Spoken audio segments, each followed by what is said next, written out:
This is about a project that I've been working on for probably over a decade now. And I think there's sort of two elements of this. One of them is I'm going to tell you what we're working on and excited about, of course, but I'm also going to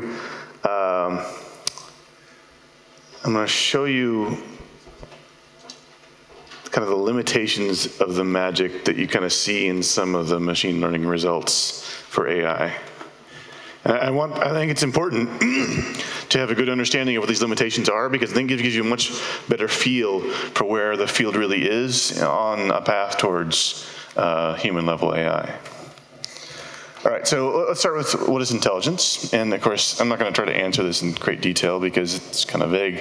But I kind of break it down into several different levels internally. And so I'm going to tell you sort of what I think of as intelligence. There's sort of worm-level intelligence, where worms can be taught to kind of seek or avoid individual things.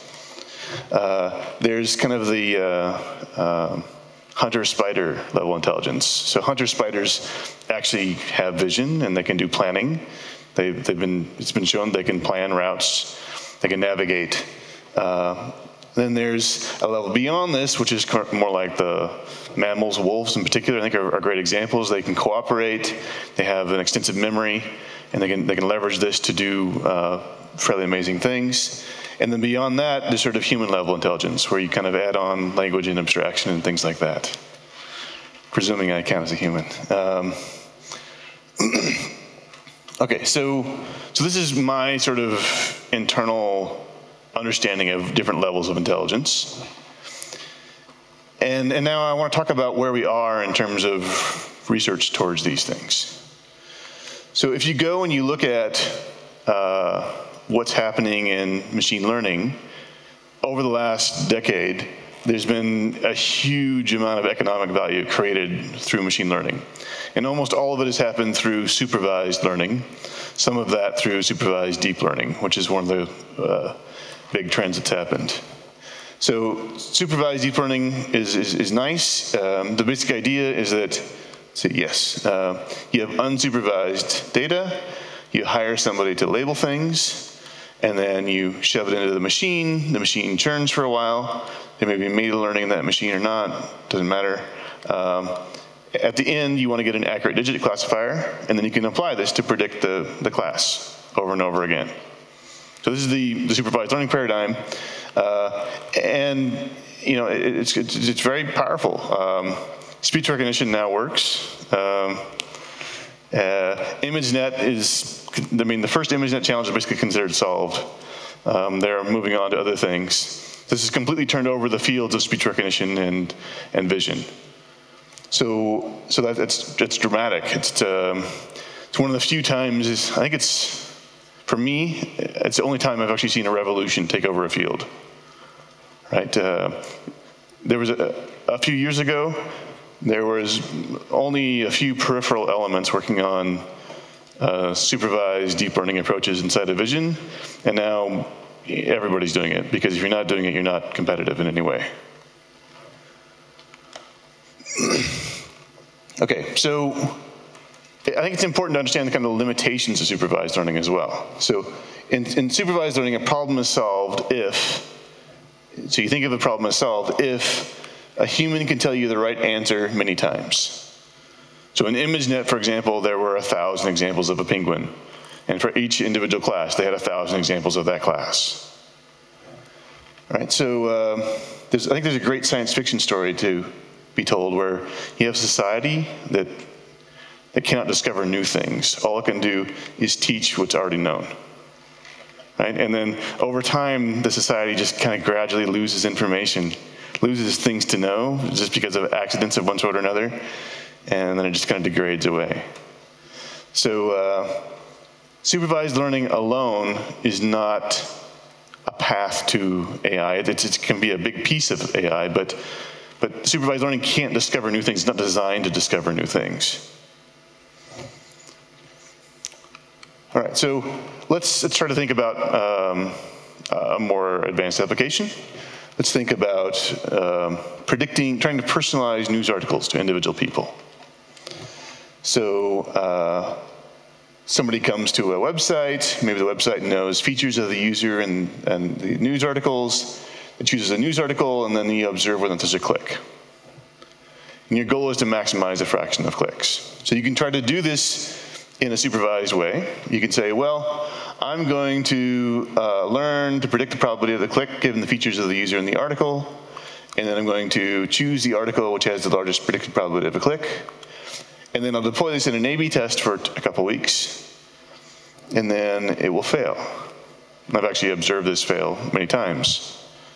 So why is it going to fail? Well, it's a little subtle. You have to think about it a bit.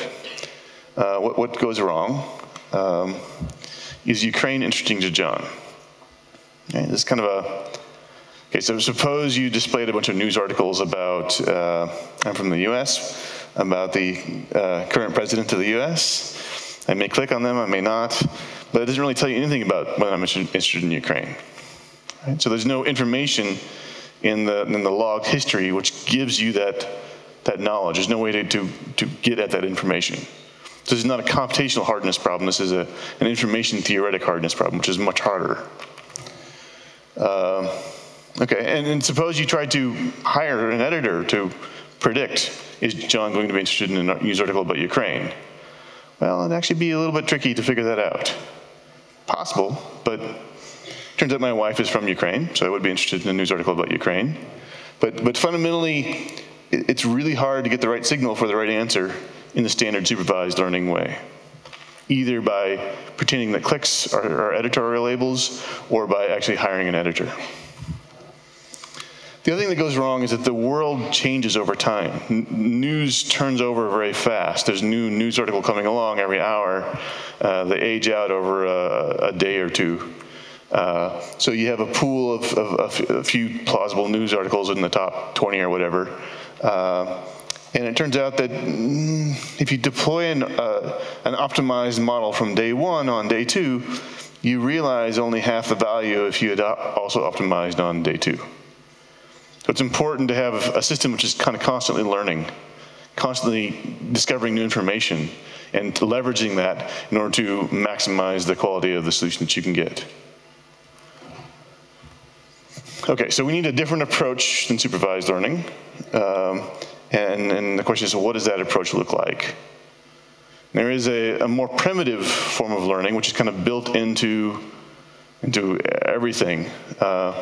It's a kind of a reinforcement learning, right? So you have kind of good signals and bad signals, and you're getting good and bad. You see this throughout your life. You see it in many different ways. And now the goal is to learn from this reward signal, right? So this is the field of reinforcement learning. And so in reinforcement learning, what happens is you have the world, you have the learning system, you see some observation, which maybe be user history and the news stories. You have a policy, which is going to choose amongst several different possible actions. It chooses a particular action, maybe it selects a particular news story, and then you observe a reward, the click or not signal. Okay, so that's straightforward. So I've worked on this for a while, starting in about 2002. And now, if you go and you look at a lot of the big AI advances that you see in the news, they've kind of moved on from ImageNet or speech recognition. Now you see things about solving Go and solving video games and things like that. So that's a lot of fun. And I think it's really, I enjoy these quite a bit. But I do want to give you a caveat here, which is that the algorithms being used to solve these problems, actually, they're not nearly as general as you might hope. So you can break essentially all common multi-step reinforcement learning algorithms, which is the algorithms being used to solve those with a very simple problem. So let's say a boy goes out camping, and he has a campfire, and the campfire starts to die down, right? So naturally, what he needs to do is he needs to go grab a log and put it on the fire, but he doesn't know that in advance. He can only discover that because we're trying to do reinforcement learning, so he's not being taught in advance how to do these things. Okay, so reinforcement learning algorithms typically have some kind of exploration parameter. Maybe with probability epsilon, they explore a little bit. And maybe if you're lucky, you explore twice. But then if you step away from the fire, you get cold. And you get an immediate reward signal saying, hey, this is bad. And so the policy will learn to go back to the fire, because that's the optimal thing to do in the short time frame that you're optimizing over. Okay, so the boy is warm for a while, but then naturally the fire goes out. And now the question is, how many samples are required in order to learn? So if you're t steps away, and there's an epsilon chance of deviating, and every time you don't deviate, you go back, then you really need to deviate about epsilon t times in a row, so the probability is like 1 over epsilon to the t. If epsilon is 1/10, if t is 100, you need 10 to the 100. It's not going to happen, right? And if you go and you look at, this is one of the fundamental sources of, if you go and you look at these, let's go back here. If you go and look at these applications, a very large number of samples are being used to learn from here, more than it's plausible for a human to be able to integrate effectively. And the reason why, part of the reason why so many samples are being used is because of this. They're trying to kind of brute force their way around obstacles. And, you know, it's kind of rough. Sometimes you can do that. Sometimes you will not be able to do that if t is a little bit too large. Okay, so this is a well-known problem in reinforcement learning. There's a family of tricks people have proposed and used to try to get around this. So one trick is imitation learning. This is kind of the supervised-ish approach. So what you do is you just demonstrate to the learner how to do it. And then the learner has some experience saying that, oh, the fire doesn't go out if you put a new log onto the fire. And with that additional experience, the learner can then rapidly discover a good policy for when to go and get a log and put it onto the fire. So that's a very powerful trick. I think often in kind of robotic situations you see this, but you can see this in many other applications. So this is one of the tricks you should look for. Is this trying to use imitation learning? Is it using demonstrated experience to try to figure out what to do? And the first version of AlphaGo was using imitation learning. All right, so then there's curriculum learning. The idea here is that you start with an easy problem, that you can just discover the solution by random chance. Then you make it a little harder, but you keep learning. And a little harder, and a little harder, and a little harder. And because you're using the solution for each of the previous ones, it becomes a bit, you never run into the exponential, right? It's always only a little bit harder to solve the next problem. Right? And so that's a common trick. Another one is reward shaping. So the idea with reward shaping is, the fundamental issue here is the short-term reward is misaligned with respect to the long-term reward. The long-term reward says you should go and get the log and put it on the fire. The short-term reward says stay near the fire. All right, so what you can do is just manipulate the reward function directly. You change the reward function so that the short-term reward is aligned with the long-term reward. This is typically easiest to do in a simulator, but there's many cases where you can do this even in the real world. And then, you know, the boy never gets cold when he goes away from the fire because he's just optimizing the long-term reward, and that works fine.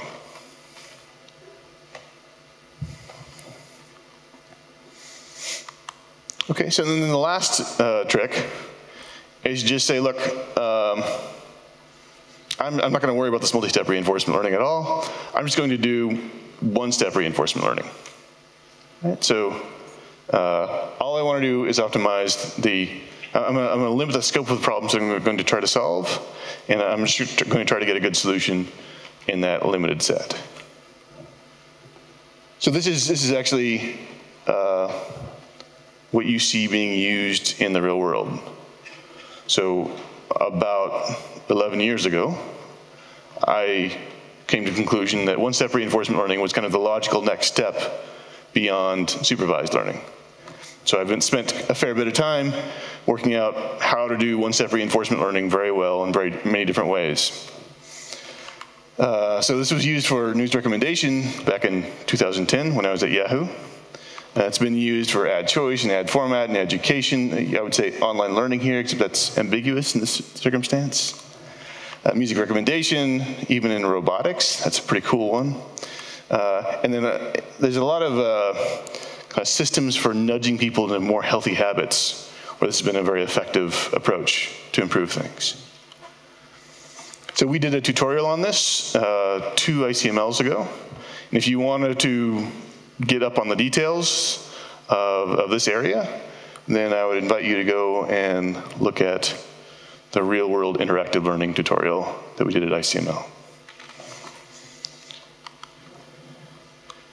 There's this Vowpal Wabbit system, which has many algorithms for this, implemented as open source. VW is used by thousands of people around the world. And then we also have a service. So right now, you could go to the custom decision service, and in about 5 minutes, you could have your own little AI that will optimize things for you. The most straightforward application for this is just personalizing web pages, which is the application I talked about earlier. But more generally, there's a language built into the system where you can feed in some features, and you can say, these are my observations, which action should I take? It'll tell you which action to take, and then later on you can say, oh, that was a good action, or oh, that was a bad action, and then you can even tell it how good and how bad.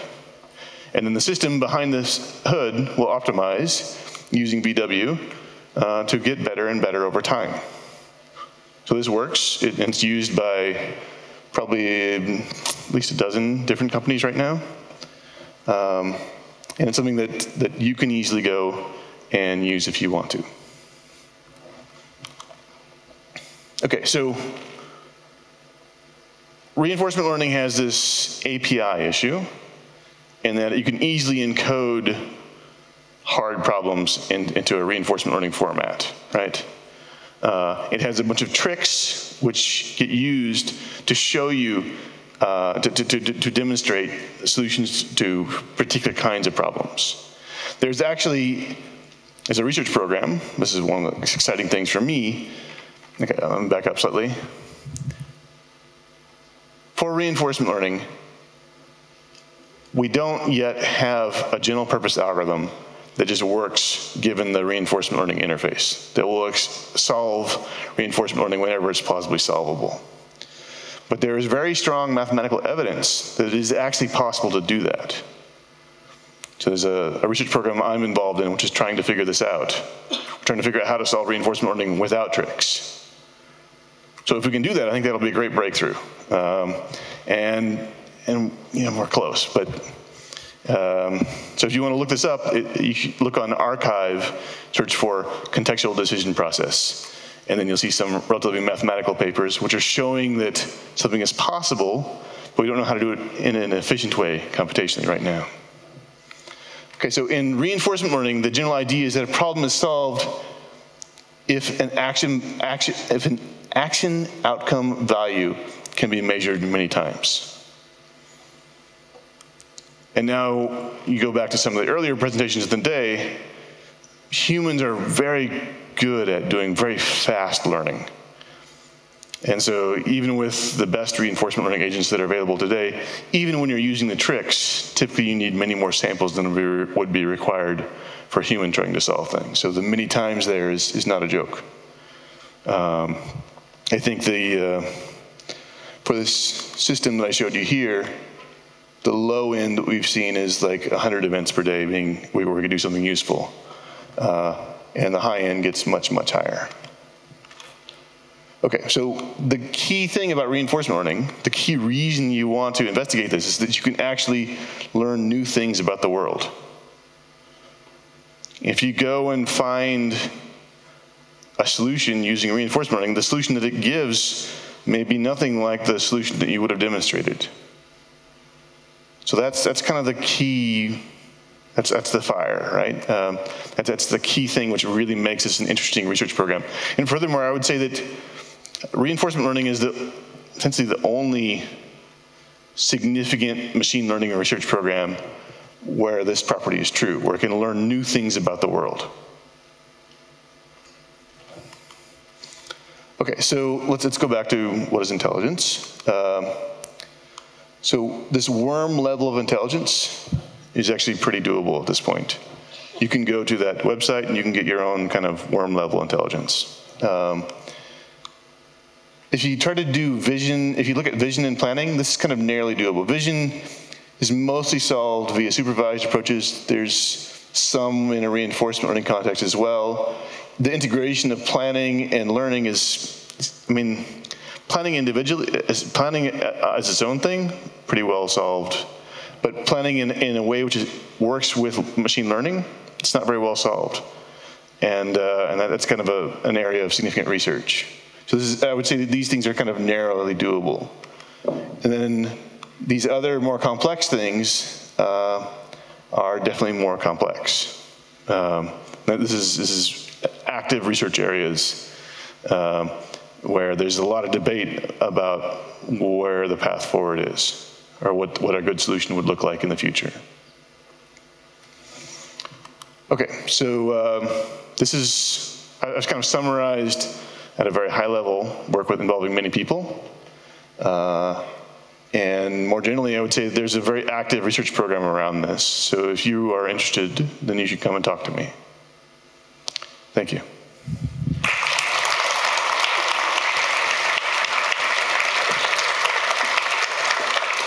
Thank you very much for your talk. Unfortunately, we have no questions, so I will ask one. Reinforcement learning is a very interesting area with possible many applications, but there are no real practical applications with commercial potential.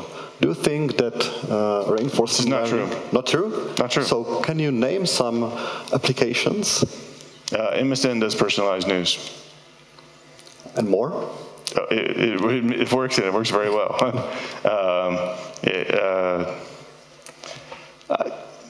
I shouldn't talk about all the applications, but there are a lot of applications inside of Microsoft for reinforcement learning. Some of them are in full deployment. Some of them, many more, are not yet. But I think there's a huge potential, actually, economically, for reinforcement learning. Okay. Do we have any other questions for the audience? If not, thank you very much.